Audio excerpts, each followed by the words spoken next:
안녕하세요. 트렌드 코리아 톡톡 진행을 맡은 구혜림입니다. 오늘 첫 순서는요, 경제 흐름을 쉽고 재미있게 풀어보는 시간인데요. 김효빈 아나운서의 경제 톡톡 시간입니다. 김효빈 아나운서 나오셨습니다. 안녕하세요. 네, 안녕하세요.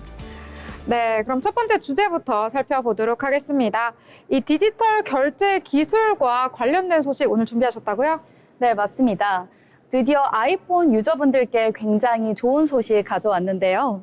앞으로는 아이폰과 애플워치만으로 대중교통 요금을 결제할 수 있는 시대가 열릴 전망입니다. 실물 교통카드를 꺼낼 필요 없이 간편하게 스마트폰만 갖고 다녀도 되는 변화입니다. 와, 정말 반가운 소식인데요. 저도 아이폰 유저이다 보니까 평상시에 좀 불편했던 부분이었거든요. 그동안 아이폰 사용자분들 이 대중교통 결제하실 때 굉장히 불편하셨을 것 같아요. 네, 맞습니다. 지금까지는 삼성페이처럼 국내에서 많이 쓰이는 MST 기반 결제를 애플이 지원하지 않아서 아이폰 유저들은 기존 교통카드를 별도로 들고 다녀야 하는 번거로움이 있었는데요. 하지만 최근 티머니가 공식 SNS를 통해 애플페이가 아이폰 애플워치와 연동된다고 밝혔습니다. 이는 애플페이 기반인 근거리 무선통신인 NFC 기술을 이용해 실물카드 없이 교통요금을 결제할 수 있다는 의미입니다. 네, 그렇군요. 많은 분들 환영을 해주실 것 같습니다. 자, 그러면 언제부터 사용한지가 궁금한데 구체적으로 언제부터 이용이 가능할까요? 네, 아직 정확한 출시일은 발표되지 않았습니다. 애플 관계자에 따르면 구체적인 시기와 방식은 조만간 공식 발표될 거라고 밝혔습니다. 전문가들은 이 기능이 대형 프랜차이즈 매장뿐 아니라 전국의 버스, 지하철 같은 광범위한 인프라에 적용되는 것인 만큼 그간 제한적이었던 애플페이의 사용 범위를 크게 넓히는 계기가 될 것이라고 말하고 있습니다. 네, 그렇다면 앞으로는 이 애플페이의 국내 입지 더욱더 커질 수 있을 것 같은데요? 네, 맞습니다. 현재 카드 단말기의 NFC 보급률은 아직 10% 미만이지만 대중교통이야말로 가장 널리 쓰이는 결제 공간인 만큼 교통카드 기능이 지원되면 애플페이 확산의 결정적인 전환점이 될 수 있습니다. 간편결제 업계 관계자도 대중교통이 소액이지만 자주 결제되는 만큼 사용자 접점을 넓히는 데 큰 역할을 할 것이라며 기대감을 나타냈습니다. 네, 역시 이 디지털 결제 환경 빠르게 변화하고 있다. 이게 실생활에서도 느껴지니까 더욱더 실감이 되는 것 같아요. 네, 맞습니다. 애플페이가 도입된 지 한 근 2년여 만에 드디어 교통카드 기능까지 연동되면 모바일 생태계 변화에도 큰 영향을 줄 것으로 보입니다. 앞으로 아이폰 사용자도 지갑 없이 스마트폰만 들고 다닐 수 있는 더욱 편리한 미래가 기다리고 있겠습니다. 네, 아이폰 유저로서 어서 빨리 사용을 할 수 있기를 기대를 해보도록 하겠습니다. 자, 이번에는 두 번째 주제로 넘어가려고 하는데요. 어떤 주제 준비를 하셨을까요? 네, 두 번째로는 컵빙수의 열풍, 달라진 빙수 소비에 대해서 이야기해 보려고 합니다. 본격적인 여름 시즌이 시작되면서 유통업계에서는 빙수 전쟁이 벌어지고 있는데요. 예전과는 다르게 올해는 소용량 저가 빙수, 즉 컵빙수가 소비자들의 큰 관심을 사고 있습니다. 네, 빙수 하면은 이 보통 양도 많고 좀 가격대가 있는 게 대표적이잖아요. 근데 왜 요즘에는 컵빙수가 주목을 받는 걸까요? 네, 가장 큰 이유로는 바로 가격입니다. 특급 호텔에서 판매하는 프리미엄 빙수는 하나에 최대 15만 원까지 하는데요. 반면 요즘 유통가에서 인기를 끌고 있는 컵빙수는 4천 원에서 6천 원대 수준으로 훨씬 부담이 적습니다. 이러한 작은 사치 대신 가성비를 중시하는 소비 경향은 고물가 시대의 전형적인 흐름인데요. 특히 1인 가구의 증가와 함께 두세 명이 나눠 먹던 기존 빙수에서 혼자 먹을 수 있는 1인용 빙수로 수요가 이동하고 있습니다. 네, 1인 가구도 계속해서 증가를 하고 있고요. 물가도 계속해서 오르고 있습니다. 이런 것들이 컵빙수 열풍과 맞닿아 있다라고 볼 수가 있겠는데요. 실제로 반응은 좀 어떤가요? 네, 반응도 굉장히 뜨겁습니다. 메가커피의 경우에 출시 한 달 만에 50만 개를 판매했고요. 그리고 6월 중순 기준으로는 180만 개를 돌파했다고 합니다. 이디야의 팥 인절미 컵빙수, 공차의 쉐이크 빙수 등도 6,300원대에서 6,900원대 가격으로 승부수를 던지며 매장을 찾는 고객들의 발길을 잡고 있습니다. 네, 이렇게 컵빙수의 인기가 나날이 높아지고 있는데요. 그럼에도 불구하고 호텔에서는 여전히 고가 빙수가 인기라고 하더라고요. 네, 맞습니다. 한편에서는 10만 원을 훌쩍 넘는 프리미엄 빙수도 여전히 존재합니다. 이는 소비 양극화를 보여주는 또 하나의 사례인데요. 고물가 시대라고 해서 모두가 지출을 줄이는 건 아니고 오히려 명품 소비나 프리미엄 디저트 시장은 더욱 견고하게 유지되고 있습니다. 네, 결국에는 우리 사회가 이 빙수 하나에도 양극화 현상이 나타나고 있다. 이렇게도 볼 수가 있겠네요. 네, 맞습니다. 성신여대 소비학자 교수는 불황과 고물가 시기일수록 소비 양극화가 더욱 두드러진다고 분석했습니다. SNS에서는 컵빙수 인증이 유행하면서 젊은 소비자들 사이에선 가성비 빙수라는 신조어까지 등장했다고 합니다. 네, 신조어까지 등장했다고 하니까 정말 재미가 있는 것 같습니다. 자, 그러면 마지막 주제도 기대가 되는데요. 이번에는 또 어떤 경제 이슈일까요? 네, 커피를 좋아하시는 분들이라면 주목하셔야 할 만한 소식입니다. 바로 전 세계 커피값이 폭등한다는 이야기입니다.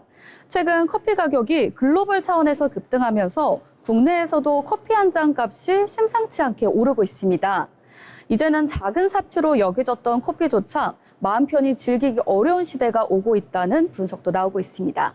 네, 커피값 오른다라는 얘기가 심심치 않게 들려왔었는데요. 실제로는 어느 정도나 오른 건가요?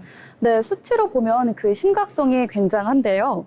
대표적인 커피 원두인 로부스타의 경우 지난 5월 기준 가격이 톤당 4,338달러로 뛰었습니다. 이는 2008년 글로벌 금융위기 이후 16년 만의 최고치인데요. 1년 전과 비교해도 무려 1.6배 이상 상승한 수치입니다. 네, 정말 가파르게 오르고 있는 것 같습니다. 자, 이렇게 커피값 오르고 있는데 원두값도 오른다. 자, 왜 이렇게 그러면 폭등을 한 걸까요? 네, 가장 큰 이유는 바로 기후변화 때문인데요. 커피 생산의 60%를 담당하는 브라질과 베트남에서 가뭄과 폭염이 반복되며 수확량이 크게 줄었습니다. 예를 들어 세계 2위 커피 생산국인 베트남의 경우 이번 수확량이 전년 대비 약 20% 감소한 것으로 나타났습니다. 게다가 올해 들어선 생산량 감소에 대한 불안감으로 주요 수출업체들이 물량 확보에 나서면서 투기적 수요까지 가세해 가격이 더 올랐다는 분석도 나옵니다. 네, 그렇군요. 그러면 이 국내 커피 프랜차이즈들도 영향을 받았다라고 생각이 드는데 실제로도 그런가요? 네, 맞습니다. 국내 커피 브랜드들도 가격을 인상하고 있는데요. 스타벅스는 지난 4월 아메리카노 가격을 200원 인상했고, 이디야 커피는 25개 메뉴 가격을 평균 4.8% 올렸습니다. 그 외에도 주요 브랜드들이 줄줄이 가격 인상을 예고한 상태인데요. 소비자 입장에서는 부담이 커질 수밖에 없겠습니다. 네, 개인적으로 저도 커피를 굉장히 좋아하고 또 하루에 한 잔씩은 아메리카노를 마셔야 하기 때문에 이런 소식이 더욱더 좀 슬프게 들리는데요. 자, 그럼 앞으로 커피값 혹시 더 오르는 건가요? 네, 전문가들은 앞으로 고공행진할 가능성이 크다고 보고 있습니다. 기후변화는 단기적 현상이 아닌 구조적 문제로 보고 있기 때문인데요. 게다가 베트남은 자체 소비량도 늘고 있고 생산 비용 역시 증가하고 있어서 해외 수출 여력이 줄어들고 있다고 합니다. 또 한 가지 변수는 글로벌 커피 브랜드들의 공급망 재편입니다. 브라질, 인도네시아산 원두로 수입선을 다변화하고 있지만 품질이나 가격 면에서 안정화되기까지는 시간이 필요하다는 시선이 있습니다. 네, 분석을 해보니까 이게 단순히 날씨의 영향이 있는 것뿐만 아니라요, 좀 구조적인 문제도 있다라고 볼 수가 있겠는데요. 자, 그런데 이 커피 소비는 계속해서 늘고 있지 않나요? 네, 맞습니다. 글로벌 시장에서 커피의 수요는 여전히 강세를 보이고 있습니다.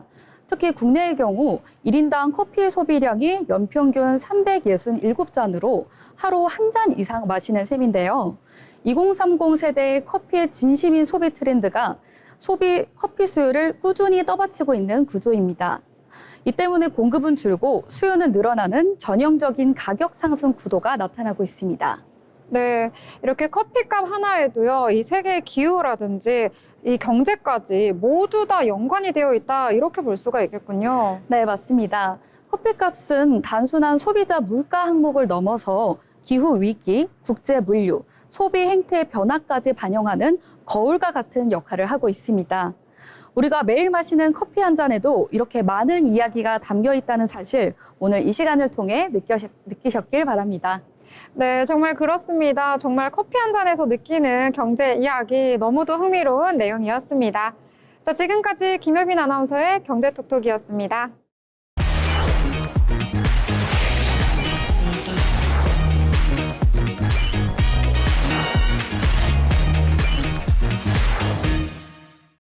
네, 이번 시간은 대한민국의 부동산 흐름을 짚어보는 마켓 트렌드 시간입니다. 나신혜 아나운서와 함께합니다. 어서 오세요. 안녕하세요. 네, 신혜 아나운서 오늘은 어떤 소식일까요? 네, 오늘은 최근 상승하고 있는 수도권 집값 흐름에도 불구하고 하락하는 지역이 있다고 해서 준비해봤습니다. 네, 최근에 정권이 바뀌게 되면서요, 이 부동산 시장에 대한 여러 가지 기대감으로 인해서 좀 수요가 모여들고 있는 상황인데요. 그럼에도 불구하고 이 하락세인 지역들도 있다고요? 네, 맞습니다. 과거 인천의 강남이라고 불렸던 송도 국제도시 집값이 좀처럼 침체기에서 벗어나지 못하고 있습니다. 선호도 높은 일부 지역을 제외하면 여전히 신고가 대비 반값 수준에 미치지 못하고 있는 것으로 확인되고 있습니다. 네, 말씀해 주신 것처럼 이 송도라고 하면 인천에서 가장 집값이 높은 걸로 유명한데요. 인기가 굉장히 많았었는데 왜 이렇게 좀 낮아진 걸까요? 네, 간단히 말씀드리면 수요는 낮고 공급은 높아서입니다. 수요가 회복하지 못하고 있는 상황에서 입주 물량까지 겹치면서 이런 하락세가 더욱 강해졌는데요. 23일 국토교통부 실거래가 공개 시스템에 따르면 연수구 송도동 809, 더샵 송도 마리나베이 전용 84제곱미터는 지난달 말 5억 9,500만 원에 거래됐습니다. 이 면적대는 지난 2022년 2월 12억 4,500만 원에 거래됐던 면적대인데요. 최고가와 비교하면 반토막도 되지 않는 수준의 거래가 된 겁니다. 바로 옆에 있는 이편한 세상 송도 전용 84제곱미터도 지난 11일 6억 3,500만 원의 새로운 주인을 찾았는데요. 이 면적대 역시 2021년에는 10억 7,500만 원으로 10억 원을 넘겼던 면적대고 현재 가격은 최고가의 59% 수준밖에 되지 않습니다. 송도동 비공인중개 관계자는 809에 있는 단지 전반적으로 가격을 살펴보면 이전 최고가의 50에서 60% 수준으로 거래되고 있는 상황이라면서 집값 상승과 함께 외곽 지역에 많은 아파트가 공급됐는데 이를 받아줄 수요가 많지 않은 상황이라고 설명하기도 했습니다. 네, 그렇군요. 그렇다면 이 수요가 여기서 조금 더 오르게 된다면 이 집값도 다시 좀 오르게 될까요? 당분간은 가격 회복이 쉽지 않을 전망입니다. 송도에 공급될 아파트가 아직 쌓여 있기도 하고 송도에 올해 공급될 아파트가 무려 3,774가구나 됩니다. 2026년에는 공급 물량이 없기는 하지만 2027년에는 2,041가구, 2028년에는 3,958가구로 공급 폭탄이 떨어질 예정입니다. 네, 이렇게 송도 지금 침체기다라고 볼 수도 있겠는데 그렇지만 아직도 집값을 좀 탄탄하게 유지하고 있는 지역들도 있을 것 같아요. 어디가 좀 있을까요? 네, 송도 내에서 선호도가 높은 지역은 아직 좀 유지를 하고 있는 모양새인데요.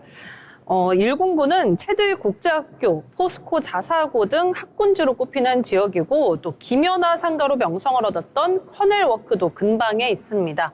또 309는 수도권 광역급행철도 GTX B 노선이 예정되어 있어서 교통 호재도 있습니다. 송도동에 있는 송도 더샵 하버뷰 전용 면적 116제곱미터는 지난 2일 11억 4천만 원의 새 주인을 찾았는데요. 이 면적대는 집값이 폭등했던 2021년 13억 원까지 올랐던 면적대인데 2023년에는 8억 9,500만 원까지 하락했다가 현재는 최고가의 87%가량까지 회복했습니다.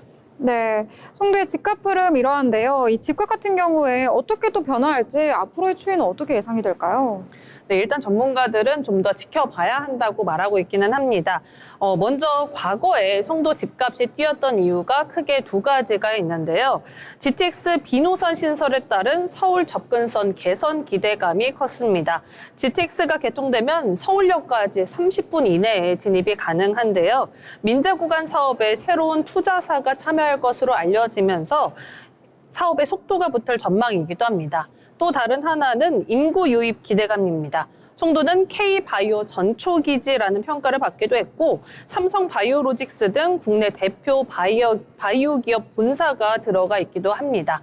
한 전문가는 송도에 있는 호재가 사라진 건 아니지만 이제 어느 정도 집값에 반영이 됐다고 평가를 하면서 시간을 두고 지켜봐야 한다고 설명했습니다. 네, 송도의 집값 이렇게 하락세 지금 겪고 있는데요. 이 송도 말고도 좀 집값이 하락세인 지역이 있다고 하더라고요. 네, 갭 투자로 유명했던 경기도 안성시가 대표적입니다. 네, 이 안성시 하면은 문재인 정부 시절에 이 갭 투자로 인기가 많았기 때문에 외지인들도 정말 많이 방문을 했잖아요. 네, 그런데 최근 3년 동안은 하락세 보이고 있고요. 집값이 반토막 난 수준입니다. 네, 거의 반토막까지 났다라고 하셨는데 왜 이렇게 3년 동안, 긴 기간 동안 하락세를 겪고 있는 걸까요? 네, 그걸 알려면 이제 원래 왜 집값이 뛰었는지부터 살펴봐야 하는데요. 2020년 문재인 정부는 1에서 3%였던 다주택자 취득세를 8에서 18%까지, 12%까지 올렸고 2년 미만 보유주택의 양도세율도 기존 최대 40%에서 6에서 70%로 대폭 상향했습니다.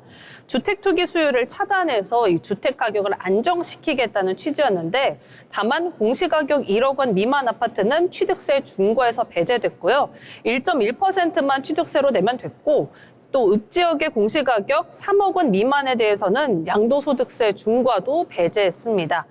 그 결과 투자자들은 다주택자 규제를 피해서 공시가격 1억 원 미만 저가 아파트를 찾아서 나섰는데요. 전세를 끼고 사들이면 자금 부담도 적고 가격이 올랐을 때 팔아도 세금도 거의 내지 않아서 한 채당 거의 수백만 원 가까이 수익을 남길 수 있었다고 합니다. 투자자들이 몰려오면서 거래량도 2배 가까이 늘었고요. 연일 신고가를 경신했습니다. 다만 외지인 투자자들의 발길은 그리 오래 이어지지는 않았습니다. 그해 하반기부터 금리 인상과 대출 규제가 본격화되면서 이 거래 절벽이 심화한 탓인데요. 집값 상승세가 둔화하고 거래도 어려워지자 외지인 투자자들은 매물을 던지기 시작했고 집값도 계속 하락했습니다. 네, 이 안성시의 하락세 심상치 않다라고 느껴집니다. 지금 현재 수준 어느 정도인가요?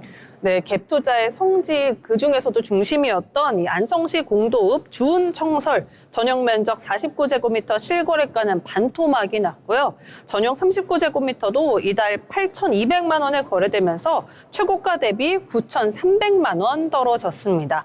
단지 내 개업중개사는 집을 사려는 사람이 없어서 급매물도 겨우 거래된다면서 가격이 더 내려가지는 않으면 다행이라고 토로하기도 했습니다. 함께 인기였던 안성 공도읍 주은풍림도 현재는 투자 수요가 사라져서 가격이 크게 내렸는데요. 이 아파트 전용 39제곱미터는 이달 9,500만 원에 거래가 됐는데 2021년 기록한 최고가 1억 5천만 원과 비교하면 5,500만 원 낮은 수준입니다.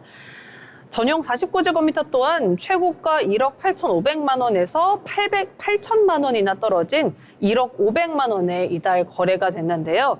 인근 개업중개사는 안성 부동산 시장 자체가 이 신축 아파트 마피가 쌓일 만큼 어려운 상황이라고 했고요. 또 급매물은 많지만 매수 연락은 뜸하다고 얘기하기도 했습니다. 네, 확실히 수요가 뒷받침이 되지 않다 보니까 이런 상황이 벌어진 것 같습니다. 그런데 이 와중에 또 입주 물량까지 있다고요? 네, 맞습니다. 올해 안성에는 적정 수요인 977가구의 배가 넘는 2,408가구 입주가 예정이 되어 있는 상황입니다. 미분양 물량도 지난 4월 기준 437가구가 쌓여 있습니다. 전문가들은 단기 차익을 노린 매수세가 몰렸던 만큼 예견됐던 결과라고 설명하기도 했는데요. 고준석 연세대 경영전문대학원 상남경영원 교수는 집값은 일자리가 많고 교통 환경이 양호해야 오르는데 안성의 경우는 주변 수요도 적은 곳에 투자 수요가 몰렸던 거라서 이 하락은 불가피했다고 설명하기도 했습니다. 또 수도권이라고 집값이 무조건 오를 것이라 기대해서는 안 된다고 얘기했는데요. 경기도에만 13,000가구 육박하는 미분양 물량이 쌓여 있다면서 미분양이 대부분 경기도 외곽에 몰린 만큼 경기도 외곽 주택을 사려 한다면 실거주든 투자 차원이든 더욱 신중해야 한다고 조언했습니다. 네, 이재명 정부 들어서 이 세금이 아니라 이 수요와 공급으로 집값을 잡아보겠다 이렇게 선언을 한 만큼 앞으로의 시장 흐름까지도 유의를 해봐야 할 것 같습니다. 또 경기도 외곽 지역 같은 경우에는 당분간 조금은 더 신중한 자세를 가지고 지켜봐야 한다라는 전문가의 조언이 있는 만큼 여러분들도 저희 마켓트렌드와 함께 하시면서 부동산 흐름 꼼꼼하게 짚어보시길 바라겠습니다. 자, 지금까지 나시은의 아나운서와 마켓트렌드 함께했습니다.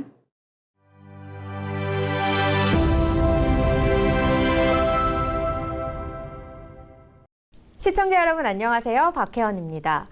여러분은 나사 하면 무엇이 떠오르시나요? 미국 항공 우주국이죠. 이 나사는 전 세계 우주 개척의 선구자적인 역할을 하는 곳인데 이곳 나사와 전남 완도군이 2021년부터 특별한 인연을 계속 가져오고 있습니다. 이게 쉽게 이해가 되지 않으실 것 같은데요. 그래서 이곳 스튜디오에 신우철 완도 군수님을 모셔봤습니다. 함께 인사 나누겠습니다. 안녕하세요. 네, 안녕하세요. 네, 반갑습니다, 군수님. 예, 반갑습니다. 아니, 좋은 소식들이 참 많더라고요. 네. 특히나 앞서 저희가 잠시 얘기했지만 네. 미국 나사가 완도를 특별히 주목을 하고 있다. 네. 이런 얘기를 들었거든요. 네, 2021년 4월이죠. 예. 4월에 나사가 아주 이례적이죠. 아주 이례적으로 우리 완도에 양식장을 소개를 합니다. 대한민국에 완도라는 곳이 있는데 이곳은 담수나 비료를 주지 않고 친환경적으로 양식을 하고 있다. 이게 바로 해조류다. 네, 이런 그 소개를 하게 되죠. 네. 그런데 이렇게 해조류에 이제 관심을 갖게 된 것은 해조류가 블루카본을 아직 인정을 못 받았지 않습니까? 예. 그런데 이제 이 해조류가 탄소 흡수 속도가 굉장히 빠르다. 그리고 흡수 저장률도 많다. 그래서 해조류를 블루카본으로 인증받기 위한 노력을 하고 있고 앞으로 또 해조류가 이제 건강기능식품으로 미래식량으로서 예. 이렇게 이제 중요한 위치에 놓여 있죠. 그래서 나사가 해조류에 관심을 가지면서 해조류 양의 중심지인 완도에 관심을 갖게 된 것입니다. 그러니까 해조류라는 키워드가 굉장히 중요한 것으로 그렇습니다. 들리는데요. 근데 군수님께서 또 지난달에 예. 미국 나사를 직접 방문을 하셨다고 하더라고요. 네. 아니 이게 정말 이례적인 일이잖아요. 예. 이제 그동안에 나사에서 완도를 소개한 후에 이제 완도에서 나사에 감사의 글을 보냅니다. 그리고 나사 관계자들이 우리나라를 방문했을 때 감사패를 전달을 네. 하고요. 그리고 이제 나사에서 우리를 초청해서 미국 나사를 방문하게 이렇게 됐죠. 그래서 이제 방문을 해서 이제 해조류가 미래 식량으로서 또 블루카본으로서 인증받기 위한 이런 노력과 더불어서 또 외에서 대량 양식으로 그래서 진정한 탄소 중립을 이뤄낼 수 있는데 해조류가 필요하다는 인식을 같이 하기 때문에 예. 나사를 방문해서 같이 관계자들과 이 관련된 얘기를 하는 것 같습니다. 그러니까 저희가 계속해서 뭐 이례적이다, 특별하다 네. 이런 표현을 쓰는 이유가 저희가 먼저 손을 내민 게 아니라 이 나사 쪽에서 먼저 저희에게 궁금증을 가졌다라는 거잖아요, 사실은. 그렇습니다. 네, 이게 정말 특별하고 이례적이라는 말씀을 드리는 건데, 근데 이게 나사뿐만이 아니라 미국 에너지부에서도 예. 이 완도에 정말 많은 관심을 갖고 있다고 하더라고요. 네. 예. 미국의 에너지부에서도 지금 블루카본으로 인정받는 게 망그로브 염생습지 그리고 찰피라고 지역에서는 예. 방언으로 진질이라는 표현을 쓰죠. 그런데 여기까지 이제 인증을 받았지 않습니까? 그런데 이것을 해조류까지 더 확대해서 블루카본으로 인증받기 위한 노력을 이제 함께 하고 있습니다. 네. 또 뿐만 아니고 앞으로 진정한 탄소 중립을 이뤄내려면 이제 외양식 기술 개발이 필요하다. 이렇게 해서 미국의 알파2라고 하는 연구원과 우리나라의 킴스트라고 하는 연구원 그리고 우리 완도가 네. 이렇게 협력해서 외양식 기술 개발에 나서고 있습니다. 그러니까 어떻게 보면 시스템 구축을 하고 있는 과정이 되는 거네요. 그렇습니다. 근데 한마디로 좀 정리를 하면 지금 이 해조류 블루카본이라는 걸 어떻게 정의를 내려볼 수 있는 건가요? 이제 블루카본이라고 예. 하는 것은 이제 그 해상, 이제 망그로브, 염생습지, 잘피 등이 이산화탄소를 흡수해서 저장하는 걸 이제 블루카본을 할 수가 있는데 이 이산화탄소를 흡수하는 속도가 육상식물의 50배 가깝고 이 저장률도 많다. 그래서 앞으로 이 블루카본으로 해조류를 인정받도록 해서 네. 정말 진정한 탄소 중립을 이뤄내자 하는데 관심이 많습니다. 그러니까 해조류 블루카본의 중심을 완도에서 찾아볼 수 있다. 그렇습니다. 어떻게 보면 이렇게 표현도 해볼 수 네. 있을 것 같은데요. 그러면 이 나사가 지금 전 세계 육지와 해상 가운데 완도 해상을 가장 주목한 건 해양 생태계 때문임은 틀림없는 것 같습니다. 그럼 군수님께서 앞으로 이 나사 그리고 미국 에너지부하고 이런 인연이 됐다는 건 굉장히 중요한 네, 거잖아요. 그렇습니다. 어떤 협력 관계를 가져가실 생각인가요? 우선적으로 이제 블루카본의 해조류가 인증받을 수 있도록 공동 노력을 해야 됩니다. 이렇게 해서 이제 해조류가 블루카본으로 인증받게 먼저 노력을 한 후에 그리고 이게 이제 확대 시설을 해야 되지 않겠습니까? 예. 그래야 진정한 탄소 중립을 이뤄낼 수 있다고 하니까. 예. 그래서 이제 그때는 외해 양식 기술 개발에 나서야 되고요. 그리고 앞으로 중요한 것은 이 해조류가 미래 식량으로서도 중요한 가치가 있고, 그리고 이 해조류를 기반으로 하는 해양 바이오 산업이 이게 육성이 돼야 됩니다.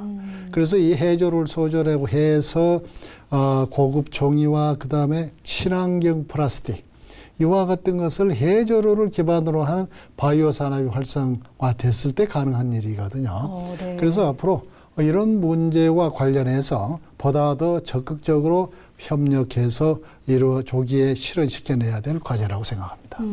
사실 처음에 완도하면 아마 시청자분들도 많이 공감을 네. 하시겠지만 전복이 가장 먼저 떠오르고 사실 해산물, 해조류 이렇게 네. 생각이 들기 마련인데 이번 기회로 이 나사와 깊은 협력 관계를 맺고 있다는 것도 알게 되셨을 것 같고 또 전 그 얘기도 들었어요. 해질이 좀 다르다면서요, 완도가. 완도가 네. 정말 독특합니다. 저도 완도에서 태어나서 살고 있지만 예. 정말 우리 완도는 신비스러운 곳이다 이렇게 생각합니다. 우선 265개나 되는 섬들이 있는데 네. 이 권역별로 모여 있으면서 리아스스 해안으로 되어 있기 때문에 그 나사에서 표현했듯이 양식하기에 아주 적합한 곳이다. 이러면서도 아주 특징적인 게 바다 밑에는 또 90% 정도가 맥반석으로 깔려 있다. 이 맥반석은 어떤 작용을 하느냐? 바닷물을 정화해주는 작용을 하면서도 수산생물의 생리활성 촉매 역할을 한다.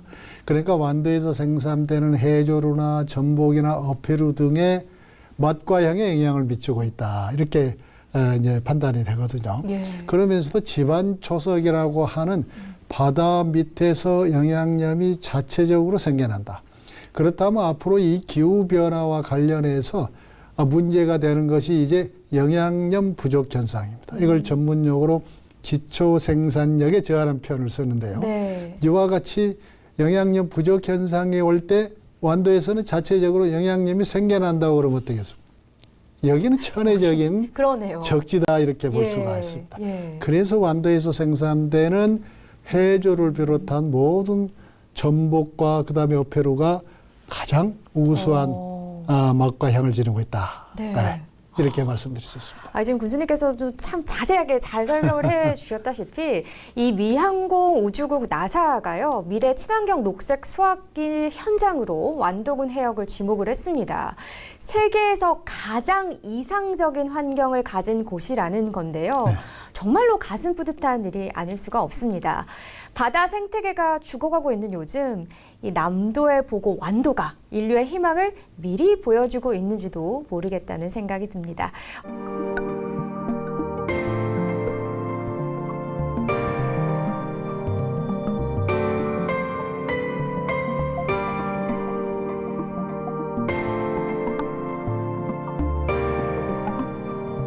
이 완도 해양치유센터가 들어선 지 벌써 1년이 넘었더라고요. 그러네요. 1년이 넘었네요. 예. 정말 특별한 곳이고 또 아니나 다를까 많은 분들이 알아보시고 예. 한겨울인데도 이렇게 매진이 된다고 들었어요. 네. 예. 기쁘실 것 같아요. 그렇습니다. 예. 이렇게 많은 사람들이 찾는 데는 분명히 인기 비결이 있을 텐데 뭐라고 생각하세요? 그러니까 말씀처럼 이제 처음 국내에서 최초로 시행을 하는 것이기 때문에 예. 시행을 하면서 시작을 하면서 조금 염려도 했지요. 과연 어떻게 만족도가 나타날 것인가 이렇게 좀 우려를 하면서도 시작을 했는데 예. 한 1년 동안에 벌써 6만 명 이상이 이렇게 다녀가면서 늘 만족도 조사를 합니다. 만족도 조사를 하는데 90% 이상이 매우 만족해하면서 중요한 것은 96% 이상이 다시 찾아오겠다. 재방문 의사를 나타내고 있어서 나름 지금 성공적으로 우리나라의 최초로 추진하고 있는 예. 해양치유 산업을 선도해 가고 있다. 이렇게 말씀드릴 수가 있습니다. 저도 가보고 싶어서 후기도 막 찾아보고 했는데 그랬어요? 예. 네, 정말 예. 반응이 좋더라고요. 다양한 프로그램들도 많고. 예. 그러니까 지금 얘기해 주신 것처럼 이 완도 해양치유센터가 국내 그 어느 곳에서도 찾아볼 수 없는 완도만의 독특한 시설을 갖추고 있기 때문이라는 예. 생각이 드는데요. 달라서풀이라는 곳도 있고 거기에다가 뭐 해수 미스트? 예. 그런 말로 바다가 주는 종합 선물 세트는 다 주는 곳이 아닌가라는 생각이 들었거든요. 예. 예. 우선 이제 면적이 약 2,200평 정도 되거든요. 예. 1, 2층 해서. 그리고 이제 1층에는 테라피가 5개, 2층에 테라피가 11개가 있는데요. 1층에는 말씀처럼 달라소풀이라고 하는 이 달라소라고 하는 것은 이제 헬라어로 바닷물이라는 뜻이거든요. 네. 이런 대형 해수풀이 이제 달라소풀이 있고요. 여기는 수중 운동을 하고 수압으로 이렇게 마사지를 하고 바로 이제 주변에는 명상풀이라고 해서 요즘에 정말 스트레스, 수면 장애 등으로 어려움을 많이 호소하고 있지 않습니까? 맞아요. 근데 이걸 해소할 수 있는 게 명상풀이고 바로 그 옆으로 가면은 해조류에서 거품을 일으켜 가지고 여기에다 비파라고 하는 열매에서 그 향기를 가미를 시켜서 하는 해조류 거품 테라피가 있고 아주 우리나라에서 가장 질 좋은 머드를 몸에 이렇게 발라주는 예. 또 이런 게 있고 해수 미스트는 이제 주로 우리가 비염에 많지 않습니까? 그런데 이런 치료에 도움이 되는 이런 게 이제 아래층에 있고요. 2층으로 올라가면은 일단 몸에 측정을 하게 됩니다. 그리고 그 결과에 따라서 네. 이제 선택을 하게 되는데 거기에 보면은 저주파 테라피라고 하는 저주파 테라피가 있고 그 옆에는 머드를 몸에 바르고 랩핑을 해주는 머드 랩핑과 더불어서 완도에는 맥반석이 깔려 있지 않습니까? 예. 이 맥반석을 가공을 해서 이제 열에 달고 가지고 해주는 스톤 테라피가 있고요.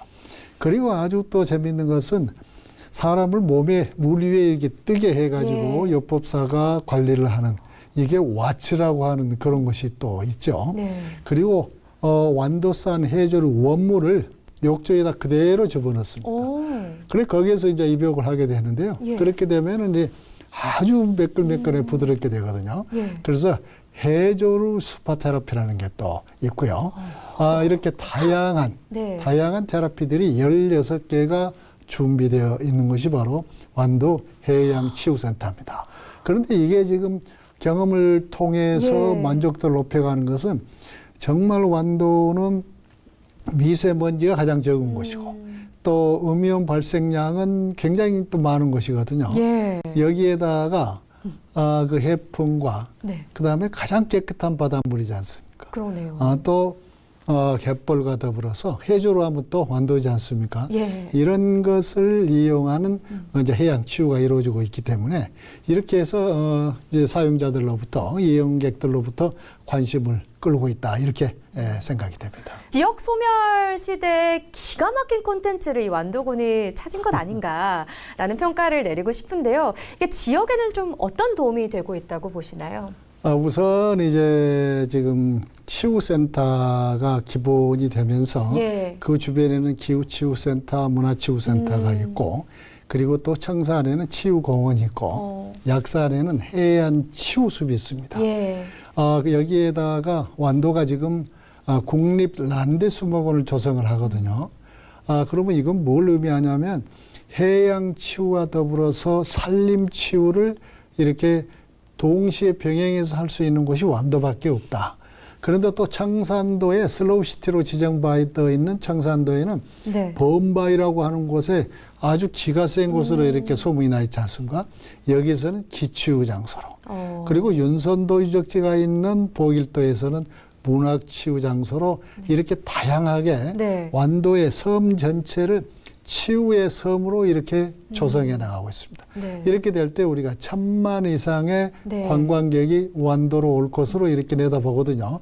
여기에다가 이렇게 많은 분들이 왔을 때 이제 뭐가 필요하겠습니까? 리조트와 호텔, 그렇죠. 지금 추진 중에 있고, 그리고 또 요즘에 필요한 것은 골프 테마파크 등이 필요하죠. 그러네요. 그래서 이런 것을 갖추고 있어서 앞으로 이 해양 치유를 중심으로 한 우리 완도가 해양 치유 관광의 예. 중심지가 될 것으로 이렇게 기대를 하면서 이것은 지역 경제에 많은 도움을 줄 것이다. 이렇게 분석하고 있습니다. 그러네요. 앞으로는 완도 가면 전복만 찾을 게 아니라 네. 해양치유센터도 있고요. 산림 쪽도 있고요. 네. 정말 다양한 것들을 경험하고 갈 수 있어서 오셨던 분들도 아까 말씀하신 것처럼 가보지 않았을 수는 있어도 가면 계속 가게 되겠다. 그렇습니다. 이런 네, 생각이 네. 듭니다. 네. 시청자 여러분 혹시 어떻게 보셨습니까? 우리나라에도요. 이런 곳이 있습니다. 남도의 보석 같은 곳에서 이 해양치유센터가 여러분을 기다리고 있는데요. 이 겨울이 가기 전에 꼭 한번 가보시길 바라겠습니다.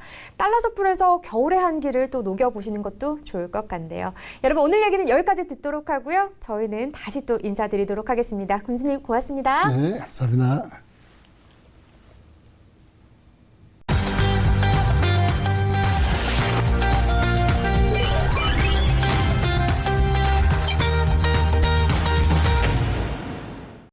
네, 이번 시간은 한 주 동안 기술과 경제를 가장 빠르게 다룬 뉴스를 전해드리는 테크노믹스 시간입니다. 임나연 아나운서와 함께합니다. 안녕하세요. 안녕하세요. 네, 오늘은 어떤 소식 전해주시나요? 네, 오늘은 은행과 관련이 있습니다. 오늘은요, 바로 AI, 에이전트, 뱅킹에 대해서 말씀을 드리려고 하는데요. AI가 이제는 단순히 질문에 답하는 수준을 넘어서 계산하고 판단하고 실행까지 하는 금융 파트너로 진화하고 있습니다. 오늘 방송에서는 이 기술이 어떻게 실현되고 있는지, 그리고 누가 이 시장을 선도하고 있는지, 그리고 이 변화가 금융산업 전체에 어떤 경제적 파장을 불러일으키는지 살펴보도록 하겠습니다. 네, 좋습니다. 그럼 본격적으로 시작을 해보도록 하겠습니다. 첫 번째 챕터, 이번 주 가장 주목을 받은 기술 뉴스입니다. 자, AI 에이전트 뱅킹이라는 개념, 실제 사례로 보면 어떤 모습일까요? 네, 기업 위주로 설명해 드리려고 하는데요. 첫 번째 기업은요, 웹캐시입니다. 웹캐시가요, 최근 AI 기반 뱅킹 솔루션으로 시스템 통합 시장에 복귀한다고 발표했습니다. 사용자가 음성이나 텍스트로 질문을 하면 AI가 고객의 의도를 이해하고 실제 금융 업무를 직접 처리하는 시스템의 핵심입니다. 네, 또한 카카오뱅크는요, AI 금융 계산기 서비스를 출시했고요. 내 월급으로 얼마나 대출을 받을 수 있을지 질문을 하면요, 대출 한도, 이자율, 그리고 상환 조건까지 실시간으로 안내해 줍니다. 기술뿐만 아니라 고객 경험 중심의 서비스 확산으로 주목받고 있고요. 해외에서도 있습니다. 바로 AI 에이전트 기술 도입이 빠르게 확산되고 있는데요. 특히 미국과 유럽 금융권은요, 단순 상담을 넘어서 AI를 기업 전략 전체에 통합하려는 움직임이 보이고 있는데요. 미국의 웰스파고는요, AI를 활용해서 고객 행동 데이터를 실시간으로 분석하고 은행 웹에서 사용자가 무엇을 필요로 할지 사전에 예측해 준다고 합니다. 이를 통해서 메뉴를 자동 구성해주는 기능을 개발하고 있다고 하는데요. 유럽의 BNP 파라바는요, AI 윤리위원회를 만들었다고 하는데요. AI 기술 도입 시 투명성과 그리고 책임성을 강조했다고 합니다. 이렇게 검증을 해서 체계적으로 이제 만들어가고 있고요. 이는 단순히 기술만 도입하는 것이 아니라 신뢰 기반 AI 운용을 위한 제도적 설계에 초점을 맞춘 대표적인 사례라고 할 수 있습니다. 근데 또한 한편 싱가포르도 있는데요. 싱가포르 금융청은요, AI 금융 서비스 도입을 장려하면서도 그리고 공정성, 설명 가능성, 책임성이라는 이른바 FEAT 원칙을 기반으로 AI 사용 윤리 가이드라인을 의무화했습니다. 네, 이렇게 여러 가지 내용들을 살펴보니까요. 이 기술을 어떻게 도입해야 할지 이것도 전략적으로 굉장히 중요한 것 같습니다. 이 단순하게 빠르게 적용하는 것 이것이 아니라요. 신뢰와 지속 가능성 함께 설계하는 모습 인상적이다라고 느껴지는데요.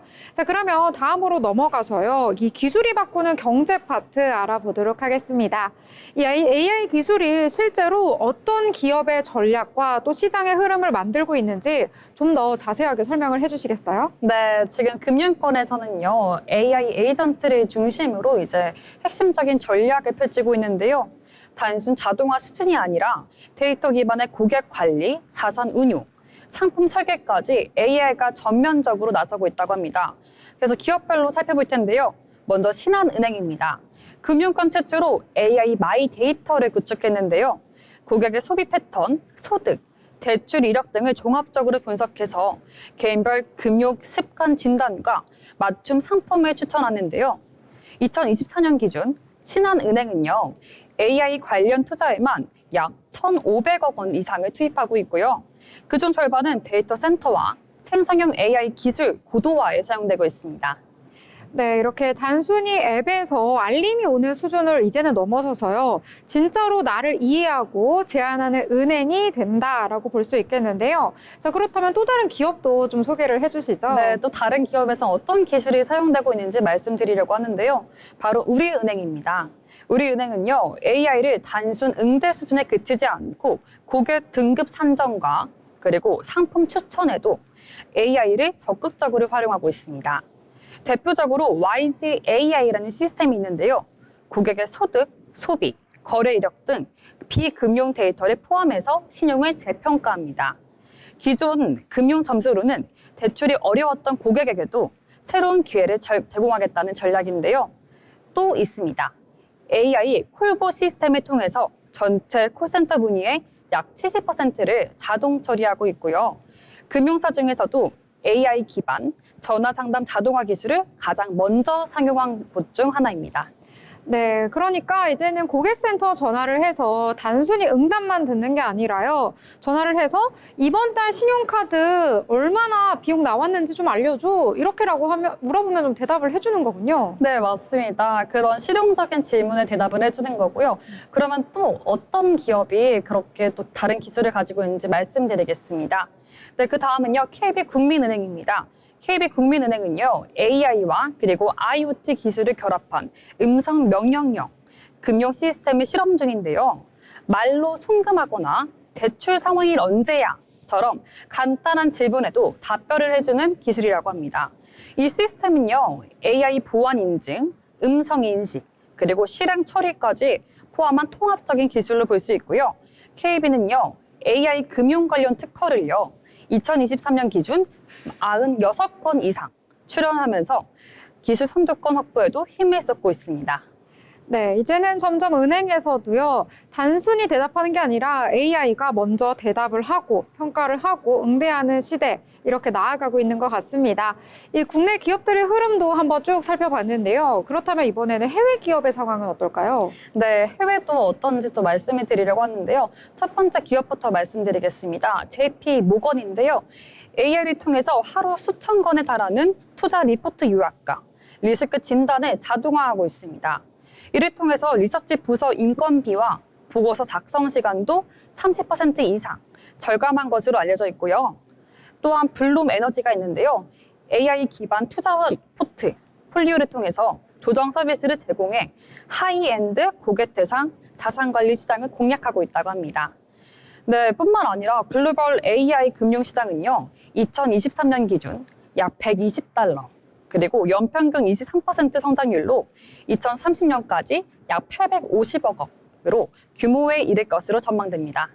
네, 850억 달러라고 하면 우리 돈으로는 110조 원 정도 되는 규모니까 굉장히 큰 규모다라고 볼 수밖에 없겠고, 이런 큰 규모의 시장에 뛰어들기 위해서 여러 기업들이 경쟁을 치열하게 하고 있는 것 같습니다.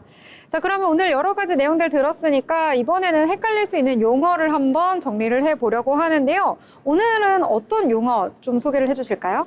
네, 오늘은 두 가지 용어가 있는데요. 이 두 가지를 잘 구분하시고 기억하시면 좋을 것 같습니다. 첫 번째 용어는요, AI 에이전트입니다.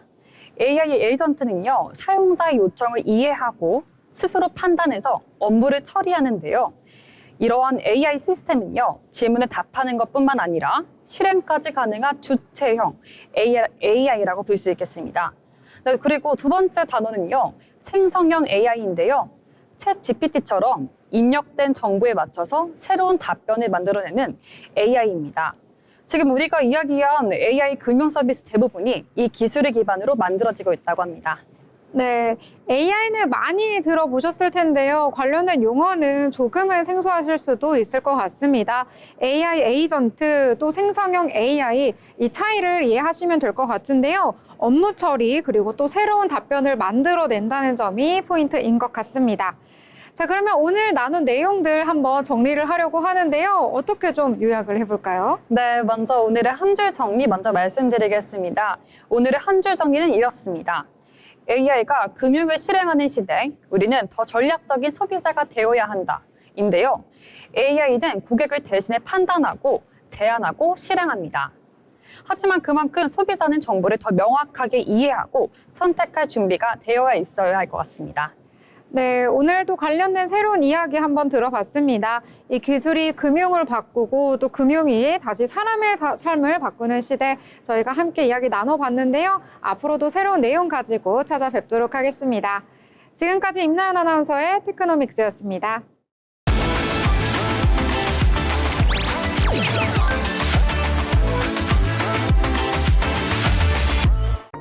트렌드 코리아 톡톡 오늘 준비한 순서는 여기까지입니다. 이제 곧 장마철이 다가왔습니다. 이 더운 만큼 몸도 마음도 지치기가 쉬운 때인데요. 건강한 음식 많이 드시면서 건강 챙기시면 좋을 것 같습니다.